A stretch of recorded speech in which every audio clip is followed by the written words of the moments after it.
Aujourd'hui, je vous propose un résumé et une analyse du roman Emma de Jane Austen qui s'inscrit dans le parcours Raison et Sentiment.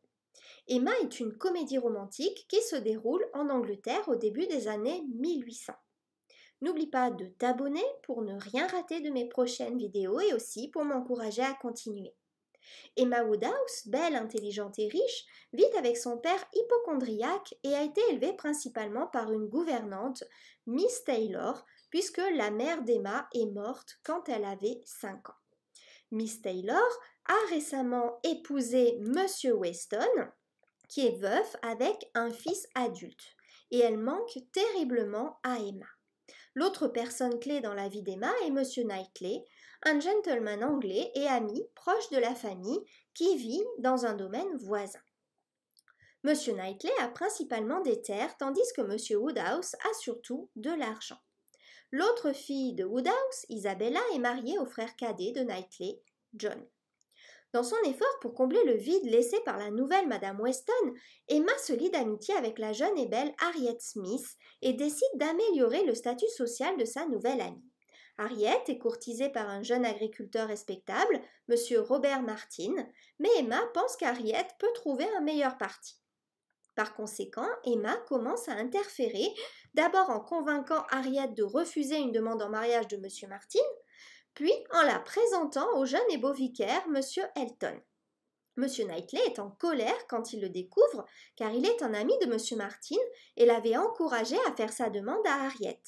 Bientôt, un malentendu se développe dans lequel Monsieur Elton pense qu'il courtise Emma et Emma pense qu'il courtise Harriet. Lorsque Monsieur Elton demande Emma en mariage, elle est choquée. Elle explique qu'elle pensait qu'il était amoureux de Harriet. En fait, Monsieur Elton veut élever son propre statut social et espérer épouser une héritière.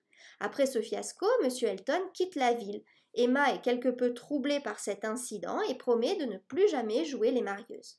Après le départ de Monsieur Elton, Frank Churchill vient en ville.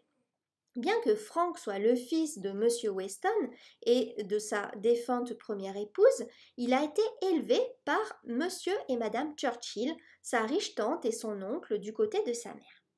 Madame Churchill est très possessive et n'aime partager Frank avec personne. Frank est venu rendre visite à son père parce qu'il est secrètement fiancé à Jane Fairfax, la nièce d'une fileuse locale, Mademoiselle Betts. Jane est récemment rentrée chez elle pour passer du temps avec sa famille avant d'aller travailler comme gouvernante. Frank garde les fiançailles secrètes parce qu'il sait que sa tante ne lui permettra jamais d'épouser une fille sans le sou. Monsieur et Madame Weston amènent Frank à Hartfield, le domaine des Woodhouse, et une amitié se développe entre Emma et Frank. Bientôt, Frank commence à flirter avec Emma comme un moyen de dissimuler son véritable intérêt amoureux pour Jane Fairfax. Emma est flattée par l'attention du beau jeune homme, qui est aussi amusant, et qui est donc le beau-fils de son amie et ancienne gouvernante, Madame Weston. Tous deux planifient un bal, mais avant qu'il n'ait lieu, Frank est rappelé à la succession de sa tante. Emma se sent déçue et elle pense qu'elle pourrait être un peu amoureuse de Frank. Monsieur Knightley n'aime pas Frank, en partie parce que Frank courtise Emma, dont Monsieur Knightley est secrètement amoureux, mais surtout parce qu'il voit à travers le charmant jeune homme. Il commence à regarder Frank et à un moment donné, il se rend compte que Frank joue un double jeu entre Jane Fairfax et Emma Woodhouse. Monsieur Elton retourne à Highbury avec une femme riche et odieuse qu'il vient d'épouser. Quand Frank revient une deuxième fois, le bal a lieu et Emma remarque à quel point Monsieur Knightley est charmant. À un moment donné du bal, Harriet a besoin d'un partenaire et Monsieur Elton refuse de danser avec elle, surtout dans le but de blesser Emma.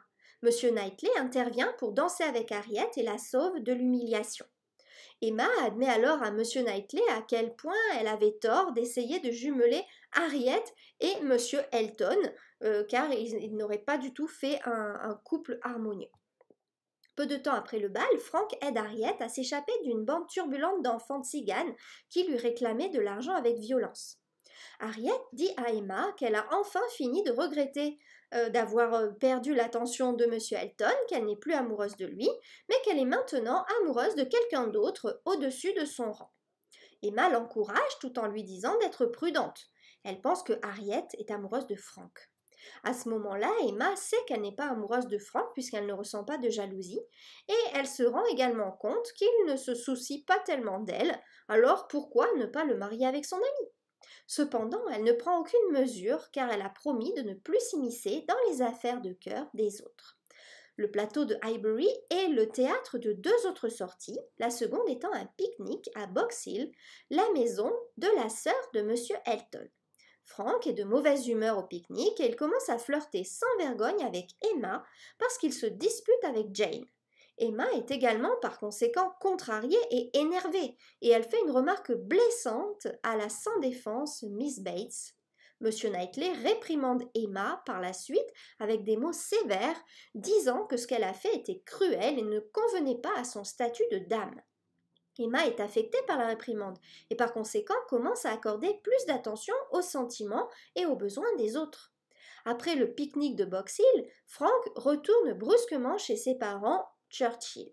Peu de temps après, Emma et les autres à Highbury apprennent que la tante de Frank, Madame Churchill, est décédée. Dans la foulée de cette nouvelle, il y a la nouvelle des fiançailles de Frank et Jane. Madame Weston parle à Emma, inquiète que Frank l'était conduite, mais Emma explique qu'elle n'avait aucun sentiment pour lui. En attendant, Emma ressent de terribles remords à propos de Harriet qu'elle a manipulée pour la deuxième fois dans ses affaires de cœur. Harriet, cependant, avoue que c'est Monsieur Knightley et pas Frank dont elle est amoureuse. Emma est à la fois étonnée et abattue. Elle se rend soudain compte que Monsieur Knightley ne doit épouser personne d'autre qu'elle-même. Elle ne peut supporter la pensée de ne pas être la première dans ses affections. Elle ne dit rien à Harriet et espère que sa jeune amie aura tort de penser que son affection est réciproque. Monsieur Knightley, qui a rendu visite à son frère et à Isabella à Londres, se précipite à Highbury quand il entend parler des fiançailles de Frank Churchill et Jane Fairfax.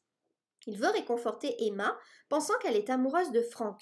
Quand il la trouve dans le jardin, Emma lui révèle qu'elle n'a jamais été amoureuse de Frank. Monsieur Knightley lui dit alors qu'il l'aime. Et elle accepte sa demande en mariage. Maintenant, Emma doit dire une fois de plus à Harriet que l'homme que Harriet aime l'a demandé en mariage. Harriet se rend à Londres pour rester avec Isabella pendant un certain temps. En attendant, M. Knightley s'arrange pour envoyer M. Martin à Londres pour affaires où il retrouve Harriet.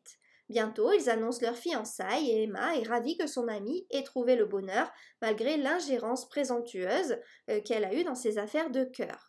M. Knightley décide qu'il emménagera à Hartfield afin que la vie de M. Woodhouse ne soit pas perturbée par le mariage d'Emma. À la fin du roman, M. Martin épouse Harriet, M. Knightley épouse Emma et Frank doit épouser Jane Fairfax dès que la période de deuil de sa tante sera terminée. Nous allons maintenant faire l'analyse de ce roman. Le mariage est le pivot de la société civilisée. Le choix d'un partenaire conjugal est dicté par la classe sociale, la beauté, la richesse et l'affection. Mais il est difficile de faire les bons choix compte tenu de la gravité des contraintes sociales et des obligations communautaires. Le roman suit 3 couples qui entrent dans l'épreuve conjugale et en sortent victorieux. Emma doit passer par quelques épreuves avant de se rendre compte que M. Knightley est essentiel à son bonheur. Harriet gagne à la loterie du mariage dès le début, lorsque M. Martin lui fait sa demande en mariage, mais elle perd presque le prix qu'elle aurait remporté à cause de l'ingérence de son amie. Jane Fairfax et Frank Churchill sont amoureux, mais ils n'ont pas le courage et les moyens de bafouer les conventions. Ils doivent attendre la mort de la tante de Frank Churchill. Le destin conspire pour les unir après la mort de la tante qui était hyper contrôlante par rapport à Frank. Lorsque les gens font face aux défauts de leur caractère, ils mûrissent dans leur compréhension d'eux-mêmes et des autres et ont davantage de chances de bonheur. On peut dire que c'est un roman d'apprentissage puisque Emma évolue tout au long du roman. Au départ, elle est très égoïste comme une adolescente gâtée et finalement, elle va devenir une femme amoureuse et épanouie. Emma est une jeune femme vaniteuse au départ qui surestime ses pouvoirs d'observation et de discernement. Et quand elle perd son amie et confidente, elle se focalise rapidement sur une jeune femme inexpérimentée, Harriet Smith. Emma prend sur elle de trouver un partenaire pour Harriet qui élèvera son statut social. Elle prétend qu'elle ne se mariera jamais, mais en fait, elle aime George Knightley. Elle ne se rend pas compte de l'étendue de son amour qu'elle tient pour acquis parce qu'il a toujours fait partie de sa vie. Quand Harriet annonce qu'elle est amoureuse de M. Knightley et que ses sentiments sont partagés, Emma se rend compte à quel point elle aime son vieil ami. Une autre façon dont Emma grandit dans la connaissance de soi est par l'instruction de M. Knightley, qui est toujours prêt à souligner ses folies et ses défauts. Après sa tentative de jumeler par le mariage Harriet avec M. Elton, qui a échoué désastreusement, elle se rend compte que ses perceptions des autres sont parfois loin de la réalité. Elle devine également à tort les sentiments et les intentions de Jane Fairfax et Frank Churchill, juge mal Robert Martin et ne comprend pas jusqu'à ce qu'ils lui disent que M. Knightley est amoureux d'elle. À la fin de l'histoire, Emma est prête à s'approprier ses limites et prête à suivre les dictats de son cœur. Dans Emma, les moyens de subsistance des femmes et leur capacité à faire des choix sont limités par leur obligation de bien se marier d'un point de vue social. Les femmes de la période Régence en Angleterre avaient peu de droits légaux et étaient essentiellement traitées comme des enfants. Leurs propres enfants ne leur appartenaient pas légalement. Elles ne pouvaient pas hériter de biens et tout argent possédé par leur famille passait à leur mari au moment du mariage. Les possibilités d'emploi pour les femmes de la classe moyenne étaient limitées. Le seul travail qu'elles pouvaient faire respectablement, afin de ne pas être évitées par les membres de leur propre classe, était de servir de dame de compagnie ou d'enseigner aux enfants de la classe moyenne supérieure ou de l'aristocratie. Dans ces deux rôles, les femmes en question étaient traitées comme des domestiques, à un niveau légèrement plus élevé que les femmes de chambre ou les cochers. Si une femme n'avait pas d'argent, qui servait essentiellement de dot, elle ne pouvait pas s'attendre à bien se marier. Si elle avait de la chance, et surtout si elle était attirante, elle pourrait être en mesure d'épouser quelqu'un de sa classe ou même au-dessus de sa classe. Si elle était simple et sans instruction, elle resterait probablement un fardeau pour les membres de sa famille.